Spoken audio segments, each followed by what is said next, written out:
সেটা কি ইলেকট্রিক্যালে লাগবে? রড বাইন্ডিং এ লাগবে? তারপরে এগুলা সবগুলো লাগবে। হ্যাঁ, সবগুলাতেই লাগে।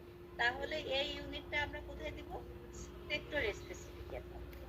কিন্তু চ্যানেল ওয়্যারিং করা কোথায়, কার লাগবে? এই অকুপেশনের লাগবে। বাট এখানে কি লাগবে?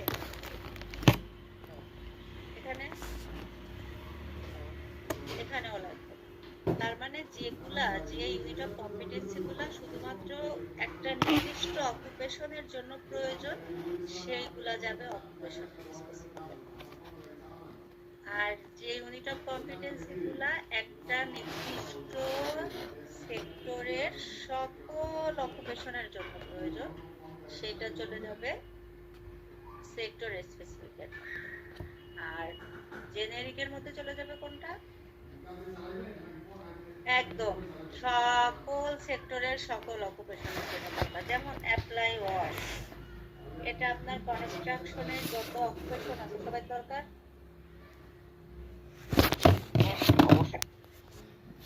আর এমজি সেক্টরে যারা আছে তাদের দরকার, অবশ্যই দরকার। সিরামিক সেক্টরের মধ্যে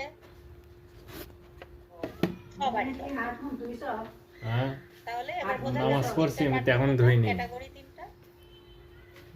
তাহলে সিএস এর ইউনিট অফ কম্পিটেন্সি গুলোকে কয়টা ক্যাটাগরিতে ভাগ করা হয়? তিনটা ক্যাটাগরি।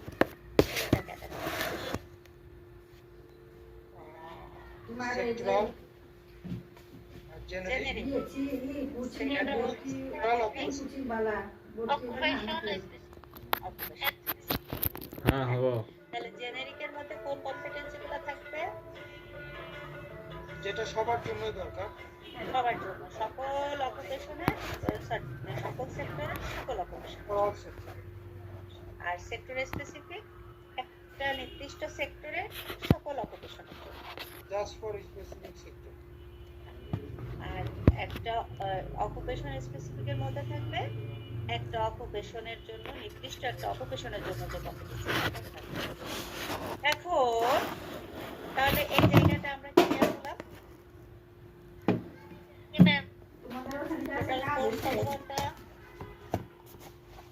ওখানে হয়েছে তো। হ্যাঁ, তাহলে এই 11টা ইউনিট অফ কম্পিটেন্সি যখন আমরা ছাত্রদের শেখাবো তখন কত ঘন্টা করে শেখাবো?